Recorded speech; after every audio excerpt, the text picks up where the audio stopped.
Assalamualaikum warahmatullahi wabarakatuh. Perkenalkan, nama saya Muhammad Atsol Rizky Amran, NIM 1912308070, kelas B. Saya akan menjawab soal kuis yang diberikan oleh Bapak dosen mata kuliah Organisasi Komputer. Soal yang pertama, jelaskan generasi komputer dari awal sampai sekarang. Jawabannya yaitu generasi pertama. Komputer generasi pertama masih sangat sederhana dan belum kompleks penggunaannya.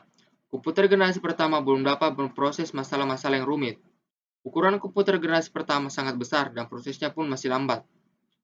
Komputer generasi pertama menggunakan tabung vakum tube, untuk memproses dan menyimpan data.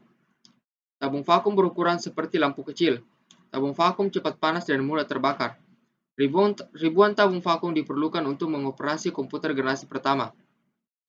Komputer generasi pertama murni peralatan elektronik yang berfungsi untuk membantu ilmuwan menyelesaikan masalah perhitungan matematika secara cepat dan tepat. Ukurannya yang besar mirip komputer induk atau komputer utama. Contoh komputer generasi pertama adalah ENIAC, Electronic Numerical Integrator and Calculator, yang dibuat oleh Dr. John Mauchly dan Fresfer Ecker tahun 1946. Generasi kedua. Komputer generasi kedua menggunakan transistor dan dioda untuk menggantikan tabung vakum, walaupun keduanya juga mudah terbakar. Pada komputer generasi kedua diperkenalkan cara baru untuk menyimpan data, yaitu dengan penyimpanan secara magnetik. Penyimpanan secara magnetik menggunakan besi-besi lunak yang dililit oleh kawat. Kecepatan proses komputer generasi kedua lebih cepat dibandingkan generasi pertama. Awalnya, komputer generasi kedua menggunakan bahasa program tingkat tinggi, seperti Fortran 1954 dan COBOL 1959. Kedua bahasa program itu menggantikan bahasa mesin. Pada generasi ini, ukuran komputer lebih kecil. Komputer generasi ini digunakan untuk proses data bidang perniagaan, universitas, dan militer.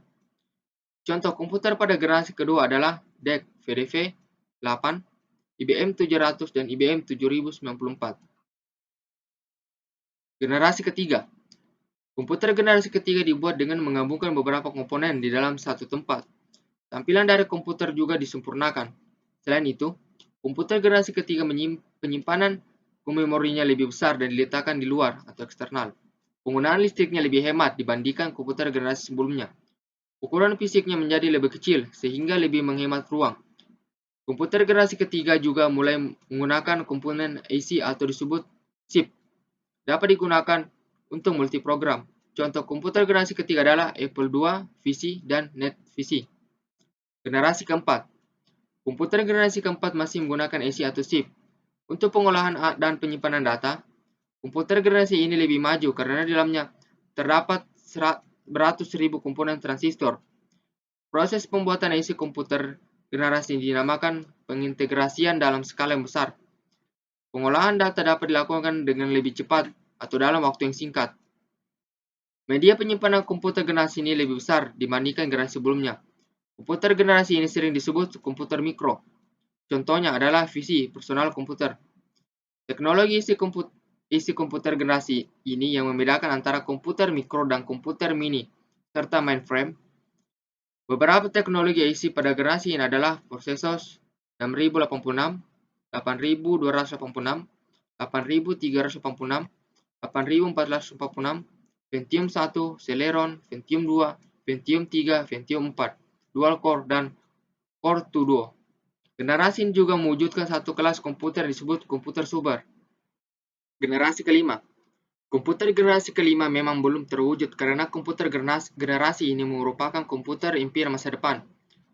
Pembuatan bentuk komputer generasi kelima tentunya akan lebih kompleks.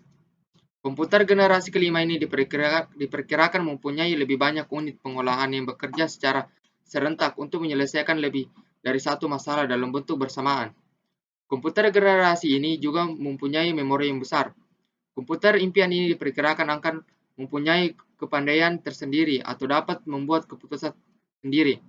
Sifat luar biasa komputer ini disebut sebagai kecerdasan buatan. Soal yang kedua. Jelaskan fitur-fitur yang terdapat pada motherboard atau mainboard. Motherboard dilengkapi dengan fitur berikut. Yang pertama, motherboard sangat bervariasi dalam mendukung berbagai jenis komponen. Kedua, motherboard mendukung satu jenis CPU dan beberapa jenis memori. Ketiga, kartu video, hard disk, kartu suara harus kompatibel dengan motherboard agar berfungsi dengan baik. Yang keempat, motherboard, casing, dan satu daya harus kompatibel untuk bekerja sama dengan benar. Soal ketiga, sebutkan dan jelaskan minimal 10 perangkat yang tergolong input devices pada komputer. Jawabannya itu, perangkat yang tergolong input device pada komputer. Yang pertama, keyboard, mouse, joystick, touchpad, CD, modem, flash disk, CD atau DVD-ROM, scanner, dan webcam. Soal keempat, jelaskan perbedaan HDD dengan SSD. Hard disk atau HDD mengeluarkan suara yang cukup bising karena magnetic flat yang berputar terus-menerus. Memakan waktu yang cukup lama untuk menyalakan komputer karena harus mempersiapkan segala komponen hard disk agar siap membaca. Membutuhkan tenaga listrik yang cukup besar, tidak kebal terhadap getaran, dan jika terkena getaran harus menerus bisa terjadi kehilangan data ataupun bad sector. Membutuhkan defragmentasi yang rutin agar performa tidak menurun. Kecepatan rata-rata sekitar 10-100 Mbps. Transfer data terpengaruh oleh letak data pada magnetic flat. Memiliki memori yang lebih besar. Harga hard disk lebih murah dibandingkan dengan SSD. Solid State Drive atau SSD. Tidak mengeluarkan suara yang bising karena menggunakan sistem penyimpanan yang mirip seperti hard disk. Proses startup yang cepat bahkan hampir tidak terasa.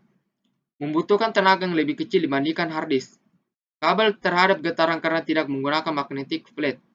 Tidak membutuhkan defragmentasi karena data sudah tersusun. Kecepatan transfer yang cepat dengan rata-rata kecepatan transfer data mencapai 600 Mbps.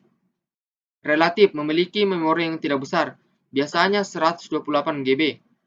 Harga SSD lebih mahal dibandingkan dengan hard disk. Soal kelima, jelaskan perbedaan antara prosesor Intel dan prosesor AMD. Jawabannya yaitu, jika prosesor Intel dikhususkan untuk grafik, untuk kerja, bahkan menggunakan prosesor, ini tidak akan cepat panas pada komputer atau laptop. Pada prosesor Intel khusus untuk game, contohnya prosesor Intel itu i5 dan i8. Jika AMD dikhususkan untuk game, tetapi itu memberatkan PC atau laptop, karena dapat membuat cepat panas dan kinerjanya melambat. Soal ke-6. A. 10 MB sama dengan berapa KB? B. 2,5 KB sama dengan berapa GB? C. 10 KB sama dengan berapa KB? Jawabannya yaitu A.